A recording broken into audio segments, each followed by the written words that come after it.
एक और चीज जिसका इस्तेमाल होता है वो क्या है, वो प्रतिबंधों का इस्तेमाल है। प्रतिबंध किस किस पर अब लगाए गए हैं, अब उनके सीधे घर में भेज दिया गया है प्रतिबंधों की फेहरिस्त को। उनकी 2 बेटियां हैं, दोनों पर प्रतिबंध की चीज है। यहां पर देखिए कतरीना तिखोनोवा और मारिया वोरोत्सोवा, तो उनकी जो पासपोर्ट है वो हो गई बैन। इसके साथ ही अभी तक क्या था, वहां पे जो अरबपति खरबपति लोग थे उनके यॉट को यूरोप में सीज किया जा रहा था, लेकिन अब एक एक करके उन सब पर भी गाज रहती है। हालांकि जो दिमित्री मेदवेदेव हैं, जो कि वहां के पूर्व राष्ट्रपति रहे हैं रूस के, उनके ऊपर भी ये बैन है, यानी वो चल फिर नहीं सकते, आप भाई रूस में अटके रहिए। लेकिन बैंक्स पर जो चल रहा है, पहले ही दौर में जब शुरू हुआ था तब ऐसा था कि बैंक को लेकर, बैंकिंग व्यवस्था को लेकर जिस तरह की पाबंदियां हैं, रूस झुक जाएगा, लेकिन रुका नहीं था। अब स्पर बैंक जो रूस का सबसे बड़ा बैंक है और साथ में अल्फा बैंक जो ये भी रूस का एक बड़ा बैंक है, इन दोनों को भी ये चीज सहनी पड़ी है। तो बेटियां और साथ में ये बैंक्स, घर और घर के बाहर हर चीज पर जनरल मेस्टन, इसका प्रभाव पड़ेगा। देखिए ये क्यों किया जा रहा है, इसका बेसिक मकसद है कि ये साइकोलॉजिकल, इकोनॉमिक, सारे तरह के प्रेशर प्रेसिडेंट पुतिन पे और रूस के लोगों पे किया जा रहा है, जिससे एक स्टेज आके जब प्रेशर बिल्डअप हो जाए तो वो रियलाइज करें और वो क्या नाम है, शायद लड़ाई को खत्म करें। लेकिन क्या ये स्ट्रैटेजी सक्सेसफुल होगी, वो वक्त ही बताएगा। क्योंकि देखिए जब कोई इंसान कॉर्नर हो जाता है, उसके पास 2 ऑप्शन है। एक ऑप्शन है कि वो समझे कि हाँ मैं गलती कर रहा हूं और वो रियलाइज करके और युद्ध को खत्म करे। दूसरा ऑप्शन है वो बोले अच्छा ये करते जा रहे हैं तो मैं और आगे बढ़ूंगा, और वो स्टेज आ सकती है कि जब वो न्यूक्लियर का भी देखिए कैरी फॉरवर्ड कर सकते हैं। एंड प्रेसिडेंट पुतिन की काबिलियत है यूज करने की, ऐसी बात नहीं है, जब वो बहुत कॉर्नर्ड हो जाएंगे। सो कहने का मतलब है ये जो ये सारे प्रतिबंध लगाए जा रहे हैं, it is to bring total pressure, कि प्रेशर का मतलब यही होता है कि आदमी सरेंडर करे और शर्तों को माने। वो होने वाला नहीं है, वो मेरे को लगता नहीं है। तो इसके लॉन्ग टर्म रेमिफिकेशन जरूर होंगे। जो इकोनॉमिक सैंक्शंस हैं या जितनी भी चीजें हैं, क्योंकि रूस में ये फर्क पड़ेगा। देखिए कुछ चीजें हम लोग को ये समझनी पड़ेंगी कि आज रूस में जनता को सच तो नहीं पता चल रहा है। आज कोई भी अगेंस्ट वॉर के बोले, so called limited military war, तो he will be arrested for 15 साल के लिए, उसमें कोई डाउट नहीं है। लेकिन हमारे भी काफी फ्रेंड्स हैं पूरे वर्ल्ड में, उनसे जब हम बात करते हैं तो रूस के लोग भी, जैसे चीन के हैं, भारत के, हर जगह फैले हुए हैं, वहां से जो फीडबैक ग्राउंड का मिलता है, रूस के लोग भी इस वॉर को अपोज कर रहे हैं, उसमें कोई शक नहीं है। और आप लोग भी, आपके भी मीडिया के लोग इधर उधर घूमते हैं, सिर्फ रूस में छोड़ के, क्योंकि रूस में कोई बोल ही नहीं सकता है, क्योंकि वहां सब कुछ।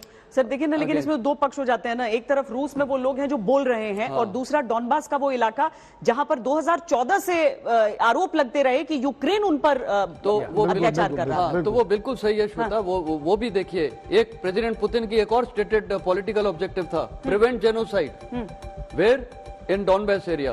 तो आज जो पूरे यूक्रेन में हो रहा है, क्या उसको भी हम जेनोसाइड माने या ना माने? मतलब तो एक रॉन्ग दूसरा रॉन्ग राइट नहीं बनाते हैं, ये वही वाली बात हो जाती है। जनरल सोई, हम उसका जवाब आपसे चाहेंगे, लेकिन ये देखिए जो हम परमाणु हथियारों की बात कर रहे हैं, और अब दरअसल आज की तारीख में समझिए कि कहने के लिए परमाणु हथियार रह गए। एक वैक्यूम बॉम्ब उतनी ही बड़ी तबाही लेकर आ सकता है। जो हाइपोसोनिक है बॉम्ब, उसका किसी को समझ नहीं आता क्या किया जाए। जो सबसे ताजा हालात हैं यहां पर, वो कुछ शहर हैं जिन्हें लगातार टारगेट किया गया है। और डॉनबास का जो इलाका हम बता रहे हैं ना, देखिए क्रीमिया तो पहले ही रूस ने अपने नियंत्रण में ले लिया था, और वहां पर जो जनता थी वो भी रूस के साथ रही, इसीलिए वहां पर कभी इस तरह की बात कभी उठी नहीं। अब ये पूरा क्षेत्र जो पूर्वी हो जाता है, वहां पर चाहे लुहांस्क को, दोनेत्स्क को, जिसे स्वायत्तता दे दी गई रूस की तरफ से और वहां पर रहे, लेकिन अब वहां भी आक्रमण हो रहे हैं, यूक्रेन की तरफ से पलटवार हो रहा है। मेलिटोपोल और मारियोपोल का इलाका भी हम आपको दिखा रहे हैं, खेरसान का हिस्सा भी हो गया, लेकिन जो ओडेसा है वहां पर अब न के बराबर आप समझिए। लेकिन कीव भी अब एक तरह से राहत की सांस ले रही है, वहां पर लोग अब बाहर निकल रहे हैं अपने घरों से, लेकिन तबाही बर्बादी तो बड़े पैमाने पर हो चुकी है वहां। जनरल सोई, जिन चीजों के बारे में हम चर्चा कर रहे थे कि क्रीमिया का इलाका हो गया या पूरा डॉनबास हो गया, जहां पर लोग कह रहे थे और उनके लिए नहीं कर रहा था, तो आज अगर पुतिन ने इस तरीके से नहीं बल्कि कोई दूसरा तरीका अपनाया होता तो शायद बेहतर होता। वो भी समझ रहे हैं कि वो एक नैरेटिव की जंग भी हार रहे हैं। ऐसा है कि कई बार लड़ाई में बंदा सोचता कुछ है, होता कुछ है। क्योंकि पुतिन ने सोचा था कि शायद इतनी लंबी जंग नहीं चलेगी, और उन्होंने जंग के पहले ही डोनबास रीजन, जिसमें डोनेस्क और लुहांस्क है, उनको एक आज़ाद देश घोषित कर दिया। जंग के पहले उनके फॉरेन मिनिस्टर डिक्लेयर करके उनकी मीटिंग हुई थी मॉस्को में, और क्रीमिया पहली 2014 में। लेकिन आप देखो श्वेता कि 2014 की जो यूक्रेन की सेना है और जो आज की यूक्रेन की सेना में बहुत फर्क नजर आ रहा है। उस समय में जिस प्रकार से सरेंडर हुआ था, जिस प्रकार से रशिया को सक्सेस मिली थी, रशिया ने सोचा शायद आज भी उसी प्रकार की सक्सेस मिल जाएगी, लेकिन आज उनके पास बेहतर हथियार थे, बेहतर ट्रेनिंग थी, बेहतर मोटिवेशन था। और जब उनको लग रहा था इतने समय से रशिया तैयारी कर रहा है, फौज इकट्ठी कर रहा है सीमा पर, तो वो धीरे धीरे मेंटली प्रिपेयर्ड होते जा रहे थे। डरने की बजाय शायद उनके अंदर ये रिजॉल्व आ रहा था, एक जज्बा आ रहा था कि हमने लड़ाई लड़नी है। और आज हमारे पास कुछ हथियार वेस्ट ने पहले ही काफी हद तक दिए हुए थे, जैसे कि जो मिसाइल सिस्टम है, स्टिंगर है और जेवलिन है, और जिनके ऊपर ट्रेनिंग की हुई थी, जिसका वो उन्होंने सही इस्तेमाल किया, तो जो रेजिस्टेंस मिला।